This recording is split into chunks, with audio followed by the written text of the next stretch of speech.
stretching and talking. Yeah, so let's get started. So today I want to talk about living in Japan and life in Japan. So I've been living here for about 2 years so far. First, I was teaching English at a school, and now I'm married, and I'm doing some like online work. Yeah, but for some of you, I know many people want to come to Japan, and recently, Japan has been growing in popularity, especially since the yen is very weak right now. So many foreigners are coming here for travel, which is it's great. You know, Japanese people, they love foreigners actually, the good ones. You know, those that actually respect the country, they love those people.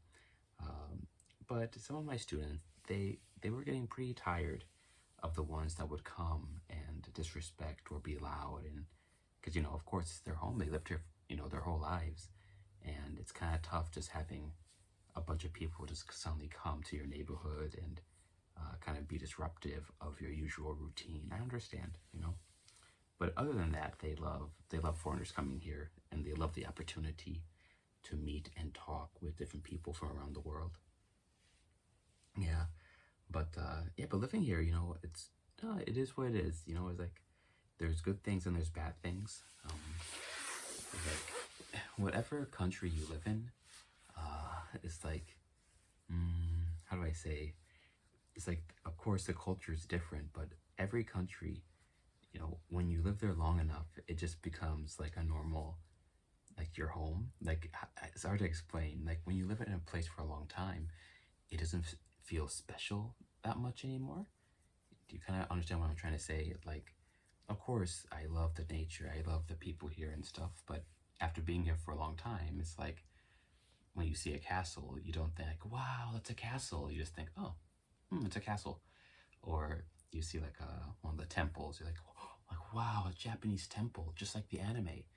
But when you lived here for a long time, it's like, oh, yeah, it's a temple.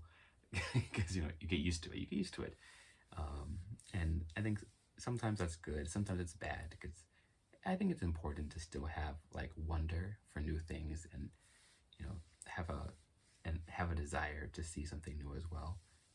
But for me personally, I never really cared that much about sightseeing and like seeing the sights or seeing the famous places. I was never interested in those things.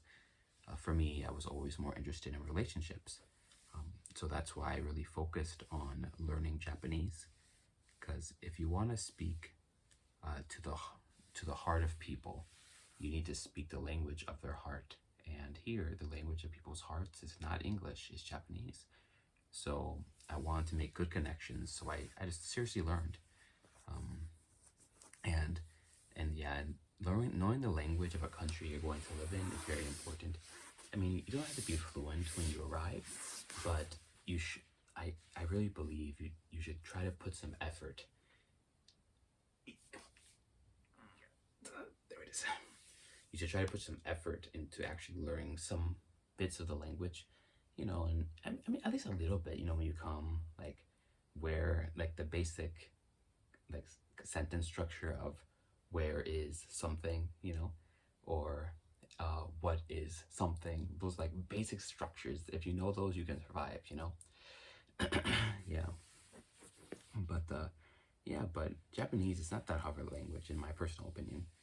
I lived in Taiwan for about 4 years, and I think Japanese is much more easier to learn than Chinese. That's just my opinion, though. Yeah, but again, living here is very, very nice. And what else can I say about the culture? The people are kind, and people actually want to know you. They actually want to have relationships. Of course, the Japanese can seem pretty reserved at first, and it takes time for them to open up. But once they open up, they really open up. And I would actually go to the park every day at 6 o'clock to exercise, and when I was going there, I would talk with the elderly people. And at first, they're quiet. Then the next day, maybe they say good morning. The next day, same thing, good morning. The next day, where are you from? And then slowly the relationship is formed and they became my friends. All the elderly people became my friends, and I got free food. Oh yeah, free candy. Yeah, they give you so much. They really do. And, yeah, so it's really, really great, I think. Like, when you make relationships with people in other countries, try to learn their language and really try to have a deep relationship with them, you know. But it takes time and consistency. Consistency is key. But yeah, but living with a Japanese wife, you know, it's also very nice as well. We don't always see eye to eye for many things, but even so, we still try to understand each other and understand where each person is coming from. And we never say that, like, oh, this is wrong. Because for different cultures, it's not wrong, it's just different. So we just say, oh, that's different. I didn't know that. And so, but we still help each other and we love each other. Yeah, I hope to be with her forever. She's the best. Okay.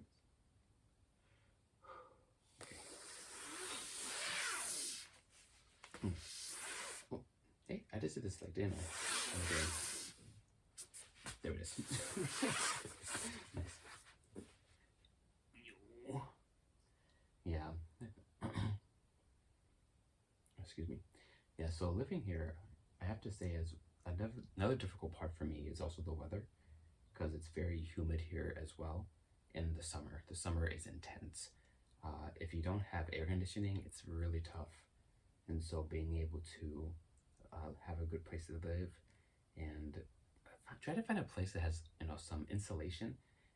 They're kind of tough to find, and usually they're more expensive, but you won't regret it, because most homes here have no insulation whatsoever and nothing. So you really just have to be able to withstand the heat and endure. But if you can do that, you can survive as well. It's no problem. And I've seen a lot of like YouTube videos and stuff talk about Japan and like the racism they experienced. But I haven't experienced any type of like racism or anything like that since living here. Sometimes people stare if I'm on a train, like elderly people or kids or something. But I know that's not racism. It's just because they see something that's different and they just stare. I mean, if you've been to any Asian country, that's how it is. They just stare because they won't just like whisper or say something. They'll stare. You know, and so I feel like sometimes foreigners get a misconception, especially particularly I'm talking about Americans here, where we think everything is about race, and it's not always about race. Okay, like people are much deeper than the color of their skin. But yeah, so I don't think it's racism.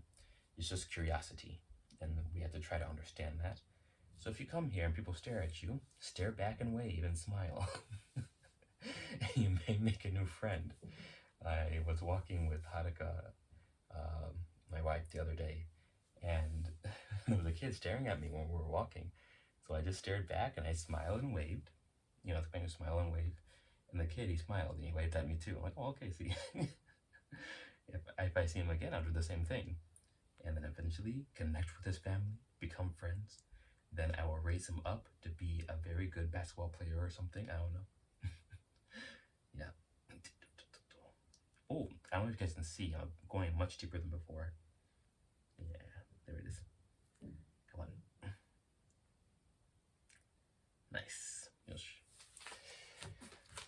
Hada. Good stuff, good stuff. Alright. Yeah, so that's all for me today. And it was a pretty good stretch as well. Alright, that was day 4 finished. I'll see you tomorrow. See you tomorrow.